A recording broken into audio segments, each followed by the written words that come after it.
자, 오늘 우리 한국 기독교 장로회 우리 교단이죠. 에서 나라 민족을 위한 특별 예배를 드리기로 긴급 결의했습니다. 당연한 일상으로 여겨지던 우리의 삶 가운데 비상계엄이라고 하는 것을 겪으시면서 우리가 일상이 마비될 수 있구나, 당연하게 여겼던 것들이 깨어질 수 있구나라는 것을 저는 실제적으로 이번에 좀 두려울 정도로 깨닫게 되었습니다. 한 주간에 많이 두렵고 염려하셨던 여러분들 마음 가운데 이 대림주일 둘째 주일 주님이 주시는 평화가 가득하길 먼저 주님의 이름으로 축원합니다. 저는 어떤 말씀을 전해야 되나 고민을 많이 했습니다.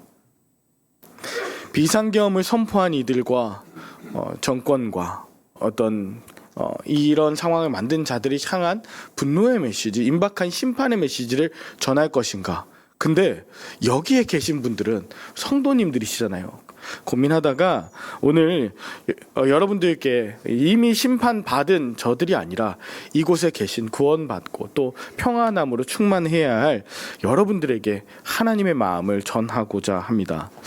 오늘 대림절의 4개의 초 중에 2개, 두 번째 초에 불이 붙었습니다.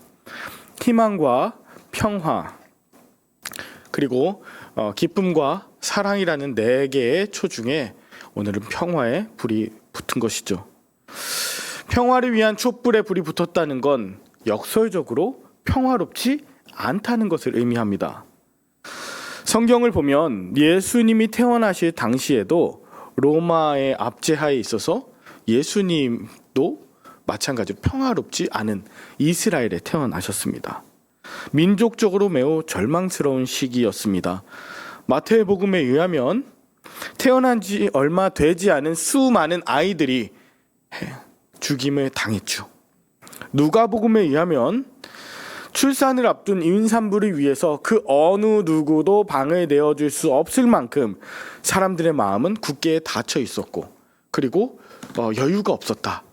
아무나 맞이하지 못할 만큼 두려움과 염려 또는 그 마음에 아픔들이 있었다는 것을 우리가 상상해 볼 수 있습니다. 즉 그때에도 그 땅에 평화는 없었다는 거예요. 평화가 없는 땅 그 이스라엘에 아기 예수님이 오셔서 평화의 왕으로 임하셨는데, 오늘은 대림이 아닌 오늘 부활하신 예수님께서도 오셔서 평화를 주시거든요. 대림절이지만 주님의 재림하신 사건을 통해서 아기 예수님뿐 아니라 평화의 왕으로 다시 우리에게 찾아오실 그 예수님, 오늘 요한복음 21장에서 만나보시길 축복합니다. 우리 함께 3가지로 나눠볼 때 누구에게 대림 또한 재림하시는가 찾아보겠습니다. 자, 첫 번째는 아이들을 찾아오셨다는 것입니다. 아이들. 자, 오늘 본문 14절에 보면 이것은 예수께서 죽은 자 가운데서 살아나신 후에 3번째로 제자들에게 나타나신 것이라 합니다. 3번째요. 예수님이 부활하신 후 3번째 나타나셨다고 했을 때 첫 번째 본이 안식 후 첫날 저녁에 모인 곳의 문들을 닫았을 때 요한복음 20장 19절에 주님이 오셔서 너희에게 평강이 있을지어다 말씀하셨습니다. 예수님 첫 번째 찾아오셔서 하셨던 말씀, 너희에게 평강, 즉 불안해하는 너희들에게 평화가 가득하길 기도한다.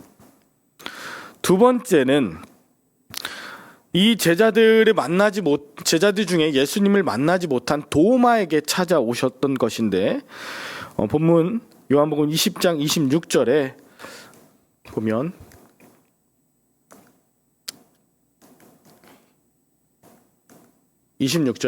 여드레를 지나서 제자들이 다시 집안에 있을 때 도마도 함께 있을 때 예수님 다시 찾아오셔서 너희에게 평강이 있을지어다 또 말씀하십니다. 그리고 오늘 3번째로 찾아오시게 된 것이죠. 오늘 예수님께서도 또 찾아오셔서 너에게 평강이 있을지어다, 성령을 받으라, 위로하시는 성령을 받으라 이렇게 말씀하세요. 그리고 그 평안함 가지고 나아가서 세상 가운데 전하라고 오늘 말씀하고 계시죠. 자, 그리고 오늘 이제 3번째 나타나신 것입니다. 자, 오늘 본문 1절에 보면 그 후에 예수께서 디베리아 호수에서 또 제자들에게 나타나셨으니 하면서 14절에 세 번째로 나타나신 것임을 이야기합니다. 자, 어디에 나타나셨냐 하면 디베리아라고 합니다. 디베리아 호수. 자, 세 번째 나타나신 곳이 실내가 아니라 실외이고 디베리아라고 하는데, 여러분 디베리아는 어디냐면 갈릴리 호수입니다. 갈릴리. 그런데 일부러 지금 성경에서는 디베리아 호수에 있었다고 해요. 제자들이 디베리아 호수에 있어서 예수님이 그곳으로 가셨다. 자, 디베리아는 어디 뭐냐면요, 티베리우스 황제 이름을 따서 티베리우스에게 바친다는 의미로서 부를 때는 디베리아라고 부릅니다. 그러니까 제자들이 단순히 갈릴리로 어떤 물고기 잡으러 가고 그랬던 것이 아니라 이 세상 황제, 세상에게 두려움을 주고 권력을 줬던 그 사람에게 다시금 따라갔다, 주류 문화 가치로 다시 돌아갔다는 것을 우리가 알 수 있는 것이죠. 예루살렘으로 갔다도 아니고, 제자들은 복음을 전하러 흩어졌다도 아니고, 디베리아 호수로 가서 고기를 잡았어요. 여러분들 아시겠지만 오늘 본문에 다 말씀드리지 않았지만 오늘 고기 잡으러 간 제자들이 총 7명입니다. 그런데 이 7명 모두 고기를 잡으러 갔지만 어부는 아니었어요. 베드로와 야고보, 요한은 어부였지만 적어도 도마와 나다나엘은 어부가 아니었고요. 이름이 나오지 않는 다른 두 사람도 어부였는지 아니었는지 성경에서 말하지 않고 있어요. 그러니까 원래 확실하게 어부였던 사람은 3사람이고 4사람은 베드로 가자니까 같이 따라간 것입니다. 내가 디베리아로 가자, 그러면 따라오는 사람이 있어요. 내가 예수 따라가자 하면 따라가는 사람이 있어요. 우리 주님께 예배하러 가자 그러면 나오시는 분들이 있을 거예요. 여러분, 우리 모두는 누군가에게 영향을 미치고 있습니다. 베드로가 그렇게 가자고 해서 갔던 그 디베리아, 다시 세상을 따라갔던 그 디베리아 바다에서 밤새도록 제자들이 수고했지만은 물고기 잡은 것이 있었어요, 없었어요? 없었어요. 열심히 밤이 새도록 노력하고 수고했지만 예상과 기대와는 달리 허무하고 실망감이 있고 두렵기까지 한, 이 어떻게 이런 일이 있을 수 있지? 될 줄 알았어. 성공할 줄 알았어. 많이 잡을 줄 알았어. 그 기대감이 완전히 무너지는 순간 여러분 어떤 마음이 느껴졌을지, 완전히 불안하고 초조함을 넘어 자포자기하는 그런 심정이 되지 않았을까요? 처음에는 신이 났지만 점점 힘이 빠지고 연약해지고, 이 정도면 무슨 일이 있는 거 아니야? 라고 할 정도로 말이죠. 내가 열심히 어부로서 역할을 했었는데 이런 날은 없었어. 가장 치욕스러운 날, 가장 허망했던 날이 아니었을까? 바로 그때 예수님이 찾아와 말씀하시는 것이죠. 뭐라고요? 얘들아 너희에게 고기가 있느냐? 여러분, 얘들아라고 하는 것은요 단순한 애칭이 아니에요. 보통은요 이 아이들을 부를 때는요 테크논이라고 하는 단어를 쓰는데요, 오늘 이 언어는요 파이디아, 어린 아이들, 이게 복수고 단수는 파이디온입니다. 파이디온, 이건 진짜 어린애기예요. 약하고 진짜 어린애기, 어린이 막 이런 저기가 아니고 진짜 아기들 있죠. 어린 아기들을 얘기할 때 파이디온, 어린 아이들을 말하는데, 예수님이 보셨을 때 물리적으로가 아니라 이 제자들이 지금 상태가 어린 아이, 즉 파이디온 같았던 것을 예수님께서 말씀하시는 거죠. 진짜 그만큼 약해져 있고 두려워하고 있는 그 상태. 제가 지난주 12월 3일 날 이제 잠을 자려고 새벽기도 위해서 빨리 이제 누웠습니다. 그날따라 유독 빨리 누우려고 했는데 전화가 와요. 전화가 와서 이제 받았더니 70세가 넘은 한 권사님이십니다. 저를 위해 기도해 주시는 그 타교회 예전부터 오래된 권사님인데 전화가 와서 목사님 어떻게 해요? 그래서 왜요? 그랬더니 계엄령이 발표됐대요. 비상사태예요. 저 지금 숨이 안 쉬어져요. 목사님, 저 광주 출신인 거 아시죠? 그 40년 전 있었던 일들이 그대로 다시 재현되는 것 같아서 트라우마 때문에 숨이 안 쉬어져요. 목사님, 기도해 주세요. 그러면서 기도했어요. 목사님, 너무 무서워요.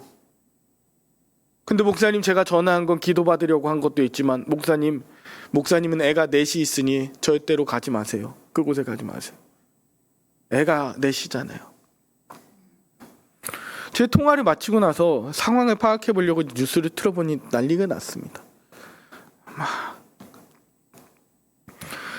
국회는 이미 경찰이 막고 계엄군이 출동하고, 저는 교회로 나왔습니다. 할 수 있는 게 기도밖에 없더라고요. 도무지 믿을 수 없는 상황이 너무 무섭고 당황스럽고 나는 뭘 할 수 있을까 무력감을 느끼는 그런 상태였습니다. 그리고 아이처럼 콩닥콩닥 뛰는 그런 가슴을 쓸어 담으며 앞으로 어떤 일이 어떻게 일어날지 모르는 그런 두려움이 있었습니다. 기도하는데 여러분도 마찬가지셨을 거예요. 밤잠 못 주무셨을 거예요. 밤새도록 수고했지만 마치 잡은 것이 없는 것 같은 제자들의 마음. 근데 예수님이 이렇게 말씀하시는 듯했어요. 얘들아, 제가 주님 어디 계십니까? 라고 기도할 때 얘들아 라고 하는 그 음성으로 너와 함께 있단다. 그 가운데 함께 있었단다. 계속 해변에서 너를 지켜보고 있었단다. 너와 함께 이 배에 있었단다. 예수님은 고기가 없을 때에도 함께 계셨고 고기가 많이 잡혀 있을 때도 옆에 계셨으며 절망하고 낙심하는 순간에도 정신없이 고기를 낚아서 그것에 혈안이 나아 있어서 우와 승리다 라고 할 때도 예수님은 늘 함께 계셨습니다. 그런데 예수님이 불러주시는 상황은 내가 너무너무 연약해져 있을 때, 두려워 떨고 있을 때, 그 아이처럼 쫄아서 어떻게 할 수 없을 만큼 긴장해 있을 때 주님이 부르시는 것이죠. 얘들아, 한 번, 두 번, 세 번 찾아오셔서 평안함을 주시고 위로하시는 하나님. 주님 찾아오셔서 언제나 하시는 말씀은 내니 두려워하지 말라. 하나님도요, 두려워하지 말라, 놀라지 말라. 항상 그렇게 말씀하세요. 마치 내가 어른인 것처럼 괜찮은 것처럼 하는 사람보다 주님 맞습니다. 내가 파이디온입니다. 내가 어린아이입니다.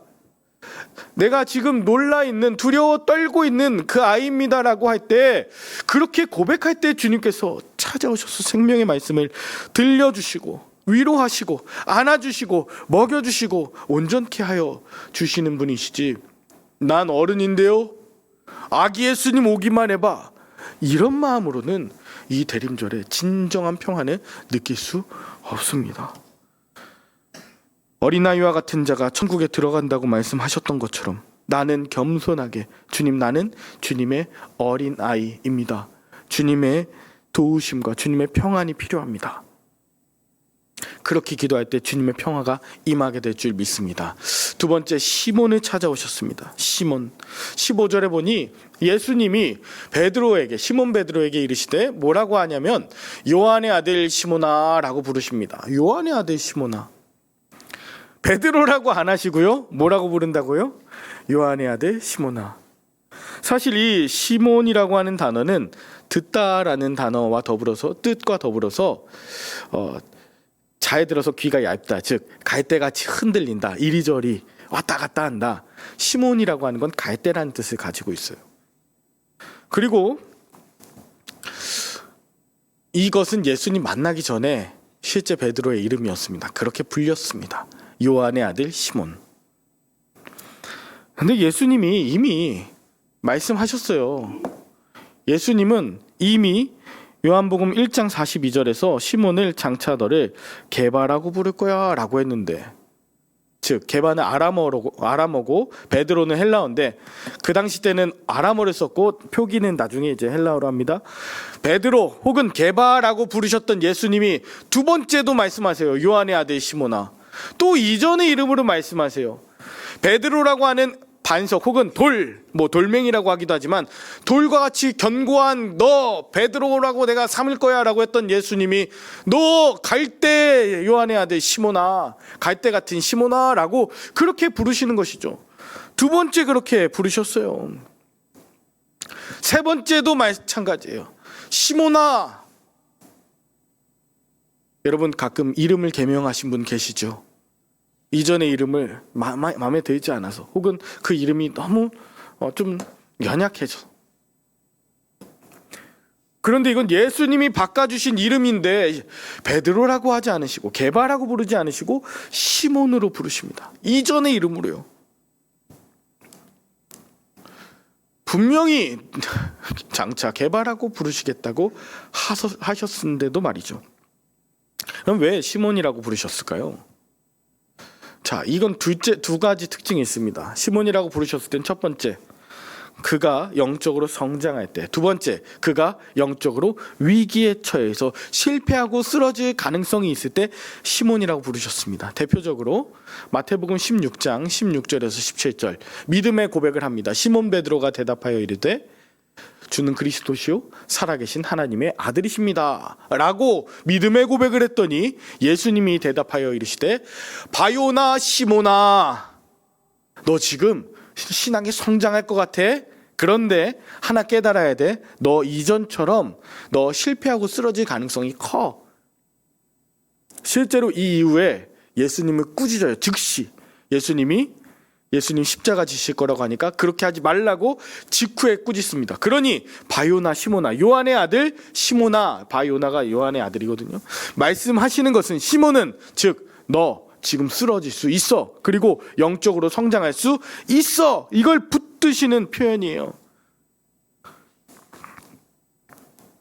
그런 의미에서 오늘 요한복음에서 예수님이 베드로에게 찾아오셔서 야, 요한의 아들 시몬아 라고 부르셨을 때 베드로는 깜짝 놀랐을 거예요.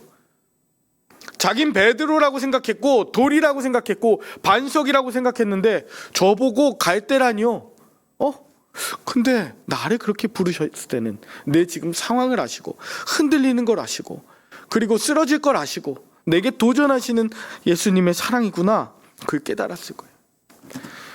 여러분, 이걸요, 이 시몬과 같은 것을 심리학으로는 그림자라고 합니다. 내 모습이 있는데 실체를 비추는 것. 본능적이고 원시적이고 나랑 되게 비슷한데 용서할 수 없고 나를 끝까지 따라오는 것. 이 그림자라고 하는 이 시몬, 과거의 나는 상처와 트라우마를 다 갖고 있습니다. 연약합니다. 죄의 모습입니다. 바뀌고 싶지만 바뀌지 않는 모습이에요. 나의 또 다른 모습이에요. 나는 베드로로 살아가고 나는 목사로 살아갔는데 언제나 혼자 있을 땐 저는 영락없는 인간 정진용, 청년 정진용이거든요. 그게 시몬입니다. 나는 베드로처럼 목사처럼 이렇게 살아가는데 아무도 없는 곳에서는 초라한 시몬이거든요. 근데 중요한 건 예수님이 시몬이라고 부르셨다는 거, 그거 네 모습이야. 부정하지 마. 너의 그 연약한 모습, 죄된 모습 그대로를 인정하고 받아들일 수 있을 때 비로소 베드로가 되는 거야. 너 진짜 약했지. 그때 내가 너 불렀잖아. 너 진짜 쓰러질 만큼 연약했지. 그때 내가 너의 이름을 불러서 내가 너를 제자 삼고, 네 진짜 약했지. 그때 내가 너를 불러서 교회의 반석, 교회를 세우고 그 열쇠를 너에게 맡긴다고, 너의 고백 위에 교회를 세우겠다고 말했잖아. 시몬아. 우리 모두는 시몬이 아닌 척 착각합니다. 구원받은 그리스도인으로서 완벽한 줄 착각합니다. 그런데 돌아보면 시몬의 모습이 훨씬 많습니다. 연약한 모습 참 많습니다. 위선적인 모습 많습니다. 겁쟁이의 모습 많습니다. 늘 베드로처럼 사람들에게 보이는 것 같지만 실제로는 한낱 용기 없는, 보잘것없는 연약한 시몬임을 주님 말씀해 주실 때 깨닫게 되죠. 오늘 주님이 찾아오신 것은 베드로의 모습이 아니라 시몬처럼 연약해져 있을 때, 죄인 되었을 때 주님 찾아오셨음을 기억하시길 바랍니다.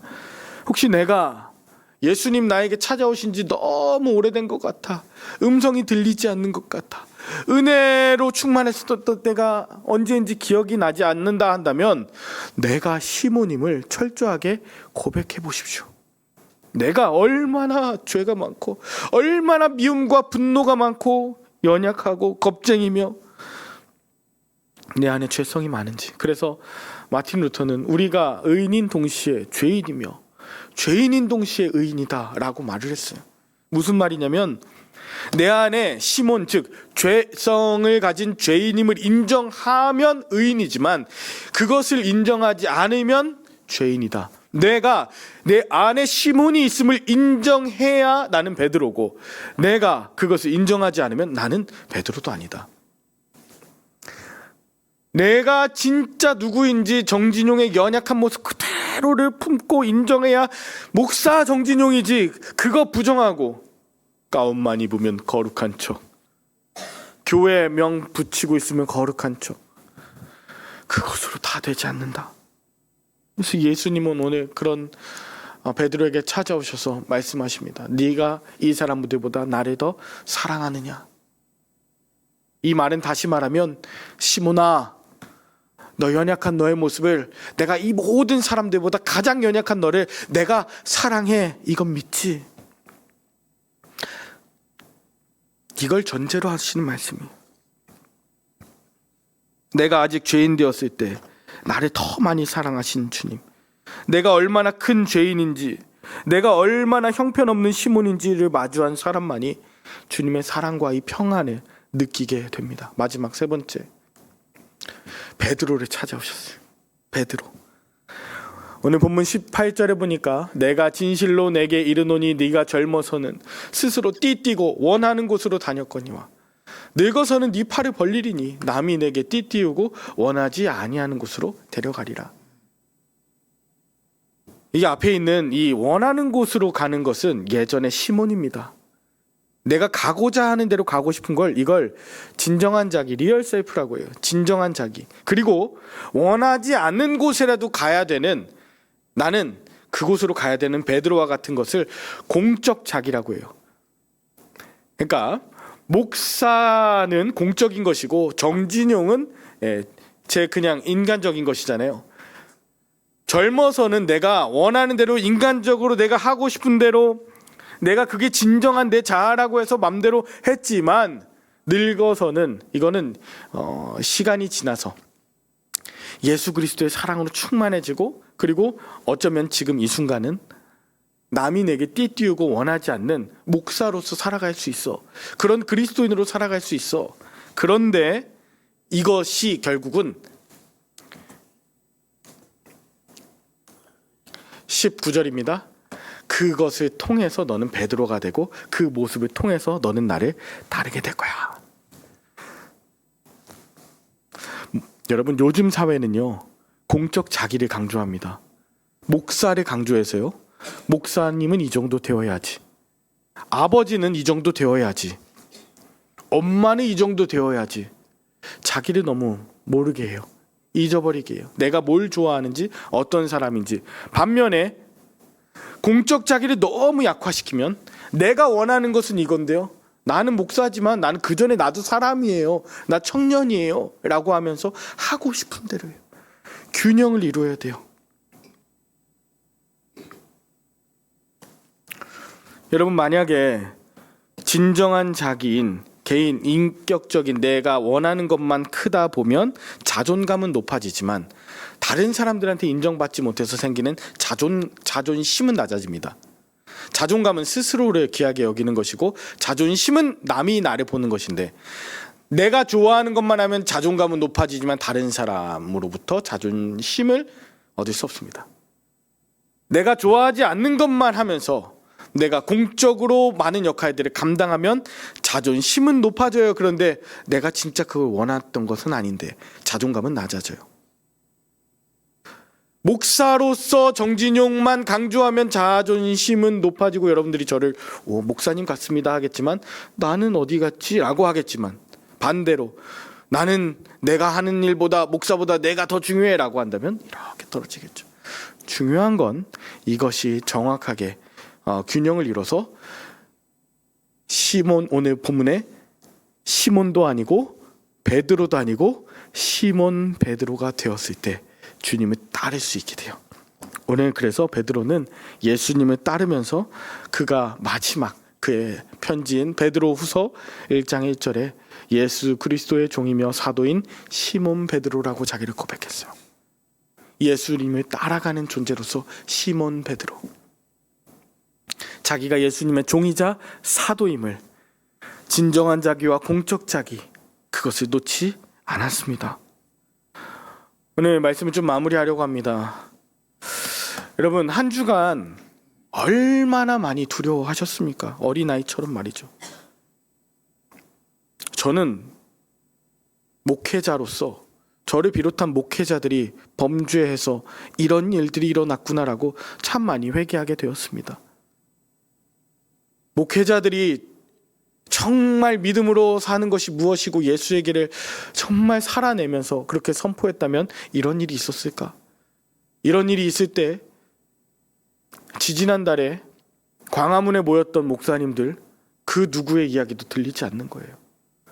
이것은 정말 정치적인 문제가 아니라 죽고 사는 생명에 관한 문제라고 이야기하는 목사님들이 안 보이는 것 같았어요. 지금 이 나라의 현실은 우리 목회자들이 디베랴로 다 가봐서 주님 명령이 아닌 고기 잡겠다고 혈안이 나 있는 거기에서 비롯된 것이다.